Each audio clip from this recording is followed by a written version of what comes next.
back to week 5 of the Premier League preview. Last weekend was an international break which saw England win all 3 matches. I'm going to look stupid now if we didn't win all 3 matches because this was recorded on Monday just after we'd beaten Belgium, but hopefully that pays off and we actually beat Denmark. Anyway, before I make myself look any stupider, let's have a look back at what happened before the international break started. Of course, the last game week was the week when both Manchester United and Liverpool, much to my delight, conceded 6 and 7. Manchester United lost 6-1 to Tottenham Hotspur and Liverpool conceded 7 against Aston Villa as they lost 7-2. Chelsea then also beat Crystal Palace 4-0 and Everton maintained their 100% record with a 4-2 win over Brighton. And of course, another 100% record went last weekend with Leicester losing 3-0 against West Ham. Looking forward to next week's fixtures, I can't be the only one who's hoping for a lot of goals again like we had last weekend, but the first game of the weekend is an absolutely huge game and it's the Merseyside Derby. Everton take on Liverpool and this could be a huge game. We also have Manchester City hosting Arsenal, as well as Chelsea taking on Southampton, and the final game of Saturday is Newcastle versus Manchester United. Some big games there even just on Saturday, and the games don't stop there. We have 4 more games on Sunday and 2 following on Monday night. The games then continue on Sunday with Sheffield United taking on Fulham. We also have Crystal Palace who take on Brighton and Hove Albion at home. We also have Leicester finishing off the day with a game against Aston Villa, and of course, not to forget about Spurs versus West Ham. Both teams in this game are in form with Spurs unbeaten in their last 3 and West Ham having won against Leicester and Wolves in the last 2 game weeks. It'll be interesting to see what happens this weekend, and it could be a massive weekend for both Everton, Liverpool, Manchester City and of course Arsenal. The first team I've chosen in the teams to watch category this week is Leeds United. Leeds United have surprised me a lot this season, having taken a point away from Manchester City last time out, and of course were very close to taking a point from Liverpool on the opening day of the season. For me, Leeds have been a real underdog so far this season and they've been aggressive when attacking. They will be very good to watch this weekend as they play Wolves, who have been a little bit struggling so far this season. I can see this being a real masterclass of tactics between the 2 managers who of course know each other's teams quite well, with Wolves having only been in the Premier League for 3 seasons. I'm sure Leeds fans and a lot of the coaching staff know how to play against Wolves.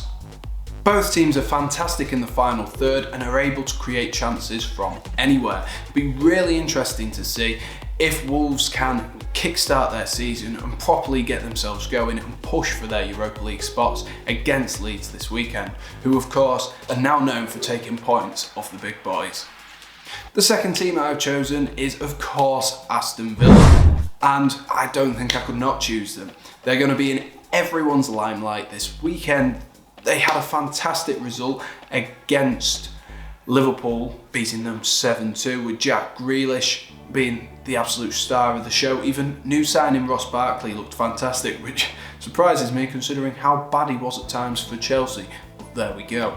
So far, Aston Villa have been nothing short of fantastic. However, they will have a real test this weekend again against Leicester City. Of course, last weekend was a big test, but Liverpool were nowhere near where they normally are. They weren't at the standard, they didn't have Mane and Alisson, and don't get me wrong, I'm not trying to protect Liverpool here, but they didn't have a few key players. But even so, they should not have capitulated like they did last weekend, and credit where credit's due to Aston Villa. As I said, Aston Villa take on Leicester this weekend. Leicester are a little bit of a different setup to what they have faced so far and have looked really good in the early stages of the season. Leicester, of course, come into this game off the back of a 3-0 defeat to West Ham and will be willing and looking to improve their form and improve on last week's performance, as it really wasn't very good. The final team I've chosen to watch this weekend is Everton. Everton, of course, play Liverpool in the Merseyside Derby. I was going to say Manchester Derby then. The third team I've chosen in the teams to watch category this weekend is Everton. Of course, Everton face Liverpool this weekend in probably the first Merseyside derby that they're actually favourites to win. Of course, not by much, but they are favourites, having won all 4 of their games so far this season. Everton really need to win this game. Liverpool must be a little bit deflated, having lost, I say a little bit, they must be very deflated, having lost 7-2 to Aston Villa. But too often have Everton lost this fixture, whether it be at home or away. Everton seem to be in this rut of losing Merseyside derbies. That run has to come to an end at some point, and I think this weekend could be the weekend. They have got some absolute talents in their team, with James Rodriguez firing on all fronts. Same with Dominic Calvert-Lewin, who is already into double digits this season and with 4 weeks into playing. And he doesn't play Europa League like the likes of Harry Kane, who get an extra game. So there you are. They've been so impressive this season, and I just hope that they are able to continue that form into the biggest game of them all for them against Liverpool. First player I've chosen in the players to watch category this weekend is Sadio Mane.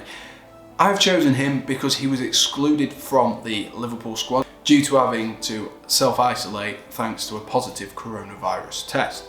Of course, Liverpool really struggled without him last weekend, and I think his work rate and ability in the team was really missed last weekend, not just on an attacking front but on a defensive front as well.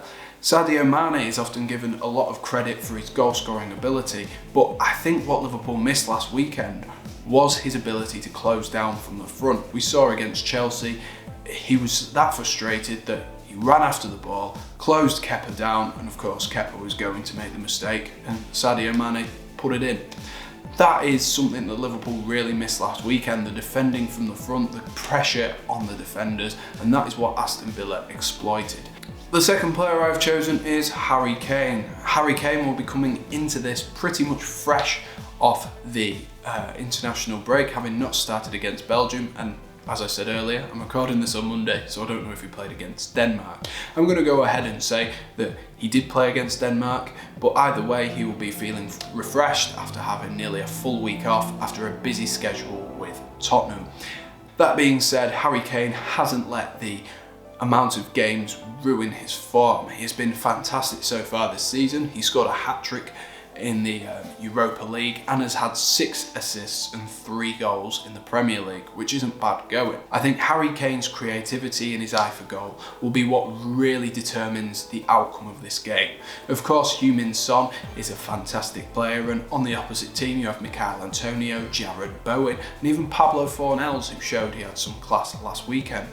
However, I think a massive part of this game will be determined by Harry Kane, because we all know how sensational Harry Kane can be on his day. He can score goals, he can create them, and we've seen that so far this season, and I think he'll do the same against West Ham. The third and final player I've chosen this weekend is George Baldock. I was going to go with Jack Grealish, but as I've said, I've spoken enough about Aston Villa and Liverpool, and I am more than happy to speak about it at length if anyone wants to talk to me about it, because I can't stop smiling about the fact that they lost 7-2. But this section is about George Baldock. Let's leave that let's leave that behind. George Baldock last season was a creative influence for Sheffield United and was really a part of their success. He got a few goals and a few assists off that right wing back spot, and I think if Sheffield United want to really kickstart their season after a disappointing start, George Baldock could be key. We've seen Fulham look really defensively shaky this season, and they often look overloaded in defence, and I think the wing-back formation which Sheffield United play will really help them, and George Baldock could be the reason for that. We've seen he's powerful, he's strong, and he's got an eye for a good pass as well, and he's got an eye for a goal. And I think the wide play will really help Sheffield United. Well, that concludes this week's Premier League preview. If you have enjoyed, be sure to like and subscribe, and leave a comment down below who you think the player and the team to watch this week is. Thank you for watching.